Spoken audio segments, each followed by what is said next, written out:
Assalamu alaikum. Today the topic we are going to discuss is about solution of quadratic equations. कल हमने quadratic equations को पढ़ा था, discuss किया था.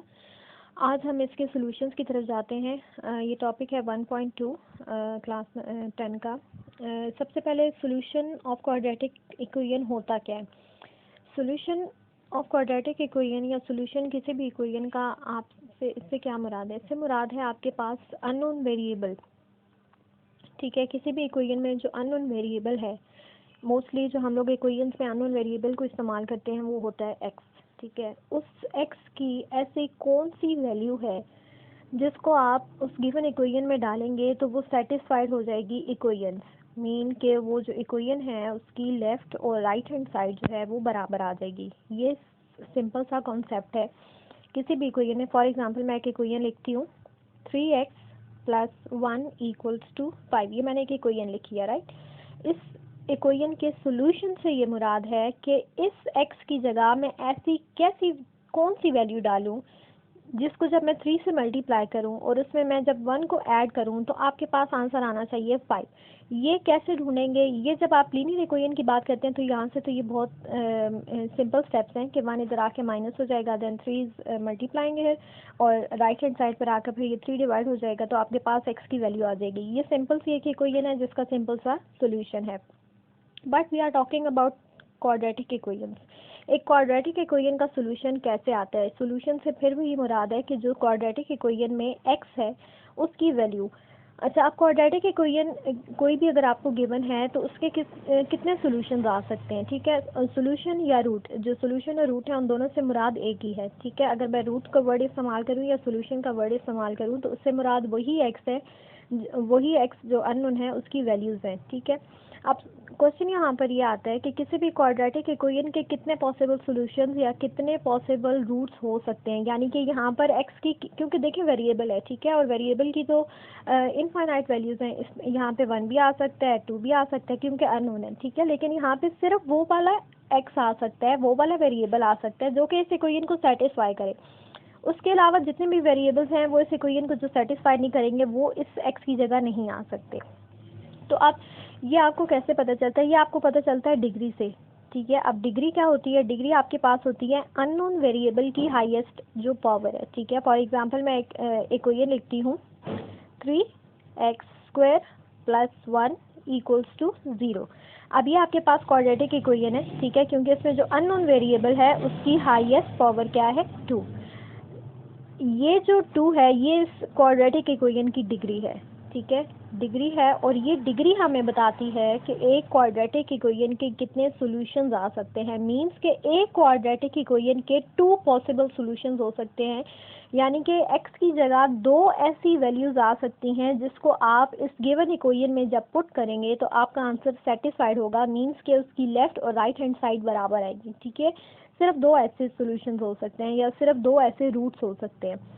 इसी तरीके से अगर मैं इक्वेशन लिखती हूँ 4x³ प्लस 27 इक्वल्स टू 2. ठीक है, अब ये क्यूबिक इक्वेशन है क्योंकि इसमें जो अननोन वेरिएबल है उसकी जो हाईएस्ट पावर है वो क्या है? 3, यानी कि क्यूब है. तो ये क्यूबिक इक्वेशन है. इसका मतलब इस इक्वेशन के 3 पॉसिबल रूट्स होंगे, यानी कि x की 3 ऐसी वैल्यूज़ आएंगी जिनको जब आप इस इक्वेशन में पुट करेंगे तो वो आपको सेटिस्फाइड आंसर देगा. सिर्फ 3 ही आ सकती है, यानी कि जितनी डिग्री है उतने ही उसके पॉसिबल रूट्स या पॉसिबल सॉल्यूशंस आ सकते हैं. अब हम जो आपके पास सिंपल इक्वेशन है इसको तो आप डायरेक्टली सॉल्व कर सकते हैं ना सिंपल वे. बट जब आप क्वाड्रेटिक इक्वेशन की बात करते हैं तो कुछ मेथड्स हैं जो कि डिस्क्राइब किए गए हैं उनके सॉल्यूशंस को फाइंड करने के लिए. वो मेथड्स कौन से हैं? वो मेथड्स ये हैं फैक्टराइजेशन का और कंप्लीटिंग स्क्वायर का. आज जो हम डिस्कस करेंगे वो है सॉल्यूशन बाय फैक्टराइजेशन. अब ये जो सारी यहाँ पे इंग्लिश लिखी हुई है ये अभी अगर मैं आपको पढ़ के सुना दूँ तो आपको समझ नहीं आएगी. तो हम ऐसे करेंगे कि पहले इस इक्वेशन से स्टार्ट करेंगे, इस इक्वेशन को सॉल्व करेंगे, और ये जो सारी चीज़ लिखी हुई है ये आपको उस इक्वेशन के थ्रू मैं क्लियर करूँगी. ठीक हो गया? अच्छा जी, अब हम मूव करते हैं. ये आपके पास इक्वेशन है 3x² minus 6x equals to x plus 20. First step जो आपने याद रखना है किसी भी क्वाड्रेटिक इक्वेशन को सॉल्व करने के लिए वो ये है कि उस क्वाड्रेटिक इक्वेशन का स्टैंडर्ड फॉर्म में होना लाजमी है. स्टैंडर्ड फॉर्म कौन सी है? कल हम लोगों ने डिस्कस की थी ये this is the standard form of quadratic equation ax² + bx + c = 0, यानी कि राइट हैंड साइड पे 0 होना चाहिए और बाकी सारी टर्म्स जो हैं उसको हम लेफ्ट हैंड साइड पर शिफ्ट करेंगे। तो ये इक्वेशन है आपकी 3x² - 6x = x + 20। First step आपका क्या होगा कि x और 20 को आपको मूव करना है टूवर्ड्स लेफ्ट साइड, ठीक है। ओके, स्टार्ट करते हैं। 3x² - 6x, अब राइट साइड पे प्लस x था जो कि लेफ्ट हैंड साइड पर आएगा, तो it becomes -x and +20 becomes -20 = 0। अब चूंकि ये दोनों लाइक टर्म्स हैं, इन दोनों को आप आपस में सॉल्व कर सकते हैं। You will get 3x² - 7x - 20 = 0। अब ये जो इक्वेशन है आपकी, ये स्टैंडर्ड क्वाड्रेटिक इक्वेशन है। अब आप इसको सॉल्व करेंगे बाय मेथड ऑफ फैक्टराइजेशन, इसके सॉल्यूशंस को फाइंड करने के लिए। अब वो तरीका क्या है? वो तरीका ये है कि आपने जो इसकी मिडिल टर्म है, यानी कि जो x वाली टर्म है, उसको आपने ब्रेक करना होता है, ठीक है। एक बात आपने ये याद रखनी है। अब -7x को ब्रेक करने के कई तरीके हैं, ठीक है, मल्टीपल वेज हैं, ठीक है, लेकिन मोस्ट सूटेबल कौन सा है उसके लिए एक कंडीशन होती है। अब फॉर एग्जांपल -7x को आप लिख सकते हैं -5x - 2x, right, you will get -7x। एक पॉसिबिलिटी ये मैंने आपके सामने लिखी है, ठीक है। एक पॉसिबिलिटी है -12x + 5x। -12x + 5x, जब साइन डिफरेंट हो तो आप उनको माइनस करते हैं और साइन बड़े वाले के साथ का आता है। 12 - 5 you will get 7, right, 7x, और 12 बड़ा है और इसके साथ माइनस है तो आंसर में आएगा -7x।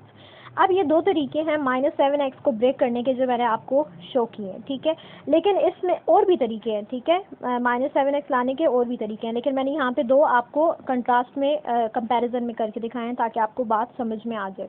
अब इसमें से सूटेबल कौन सा है, या दोनों सूटेबल है या दोनों में से कोई एक सूटेबल है, वो कैसे पता चलेगा? वो ऐसे पता चलेगा कि आपने a और c को मल्टीप्लाई करना है। अब a क्या है? कल हम लोगों ने डिस्कस किया था, जो x² है उसका coefficient is called the a, right, means कि यहाँ पर a है आपके पास 3, राइट, और c, जो c मीन्स कांस्टेंट टर्म है। अब उस कांस्टेंट टर्म में वो पूरी कांस्टेंट टर्म आएगी including the sign, so c = -20। अब आप a c को मल्टीप्लाई करें आपस में, means you have to multiply 3 times -20 and you will get -60, right. आपने वो पेयर उठाना है, वो फैक्टर्स उठाने हैं मिडल वाली टर्म के, जिनको आप मल्टीप्लाई करें तो आपके पास ए सी आना चाहिए, ठीक है। आपने क्या करना है, रफ वर्क में साइड पे ए और सी को आपस में मल्टीप्लाई करके रख लेना है। अब अगर आप इस वाले फैक्टर्स को देखें, जो मैंने ये वाले फैक्टर्स बनाए हैं, -5x और -2x, इनको अगर आप मल्टीप्लाई करें तो -5 और -2 आपके पास क्या आ जाएंगे? It becomes 10, right. जब इनके कोएफिशिएंट्स को मल्टीप्लाई करेंगे इट विल कम्स 10, यानी कि 60 नहीं आ रहा। तो मतलब कि ये जो दोनों फैक्टर्स हैं, ये आप यूज़ नहीं कर सकते to solve this quadratic equation, okay.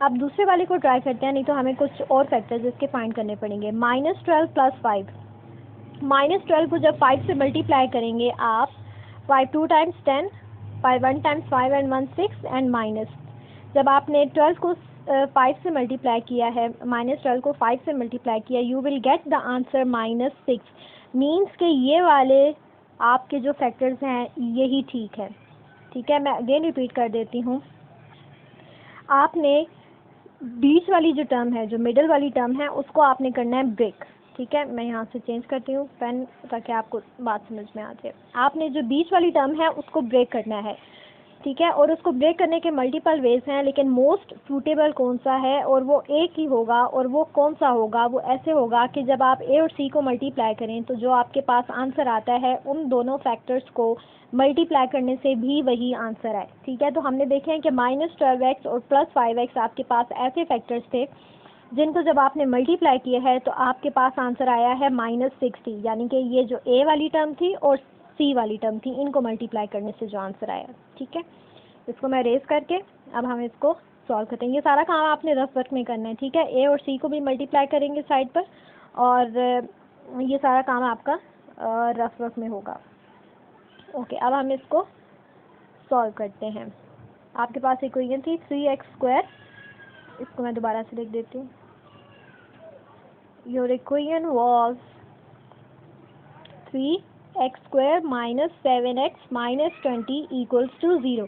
तो माइनस 7x को जब आपने ब्रेक किया 3x² एज इट इज़ आएगा, माइनस 7x को ब्रेक किया था आपने माइनस 12x प्लस 5x में, और माइनस 20 इक्वल्स टू 0 भी ऐसे ही आएगा। ठीक है, अब ये जो फर्स्ट टू टर्म्स हैं इसमें से जो चीज़ कॉमन आएगी वो आपने कॉमन ले लेनी है। 3 और 12 कॉमन, 3 आ जाएगा, x² और x में से कॉमन आ जाएगा x। अब 3 चूँकि कॉमन चला गया है और x का स्क्वायर था, एक x कॉमन गया हुआ है, पीछे एक x रह जाएगा, राइट। माइनस 3 4 टाइम्स 12, एक x था वो कॉमन चला गया, यानी कि ये आपके पास x माइनस 4 बाकी टर्म रह गई है। अब प्लस 5x माइनस 20 में से अगर आप देखें तो प्लस 5 आप कॉमन लेंगे, राइट। 5 कॉमन लिया, पीछे आपके पास x रह गया, माइनस 5 4 टाइम्स ये जो आपने 20 है, लेकिन इसमें से चूँकि 5 कॉमन गया हुआ है तो 5 4 टाइम्स 20 आपके पास x माइनस 4 रह गया। अब आपके पास एक टर्म है, ये और एक टर्म है ये। अगर आप इनमें से देखें तो x माइनस 4 आपके पास क्या है, कॉमन है। तो इसमें से आप लिखेंगे x माइनस 4, ये आपने कॉमन ले ली। पीछे आपके पास क्या टर्म बच गई है, 3x plus 5 equals to 0, right. x minus 4, यहाँ पे मैं लिख देती हूँ, x माइनस 4 इक्वल्स टू 0, या दूसरी आपके पास पॉसिबिलिटी क्या आई थी, that is 3x plus 5 equals to 0। दो ही पॉसिबिलिटीज़ हैं, या तो ये वाली टर्म 0 हो सकती है या ये वाली टर्म। देखिए जब आपके पास ये मैंने यहाँ पे और क्यों लिखा है इसको मैं एक्सप्लेन करती हूँ। जब आपके पास लिखा हुआ है 3 टाइम्स x इक्वल्स टू 0, ठीक है, ये आपके पास लिखा हुआ है। अब दो पॉसिबिलिटीज़ हो सकती हैं, या तो आपके पास 3 इक्वल्स टू 0 हो सकता है, या आपके पास x इज इक्वल्स टू 0 हो सकता है। इन दोनों में से किसी एक टर्म को 0 होना पड़ेगा, क्योंकि जब आप किसी भी नंबर को 0 से मल्टीप्लाई करते हैं you will got the answer 0। ठीक हो गया। अब आपको पता है कि 3 तो 0 के इक्वल नहीं होता, ठीक है, तो इसका मतलब x should be equals to 0। तो ये वाला कॉन्सेप्ट यहाँ पर आया है जो आपने पिछले वाले में, ये देखिए आपके पास ये टर्म थी x minus 4 and 3x plus 5 equals to 0। Two terms जब भी मल्टीप्लाई हो रही होती हैं, ये देखें ये फर्स्ट टर्म है और ये सेकंड टर्म है और ये दोनों आपस में मल्टीप्लाई हो रही हैं। टू टर्म्स जब भी मल्टीप्लाई हो रही हैं तो उनका आंसर 0 एक ही कंडीशन में आ सकता है कि इन दोनों में से या तो दोनों 0 हो तो या फिर एक 0 हो, ठीक है। तो इसलिए मैंने नेक्स्ट ये जो स्लाइड है इसमें मैंने यहाँ पे और लिखा है, ठीक है, ये और इस वजह से आया है यहाँ पर।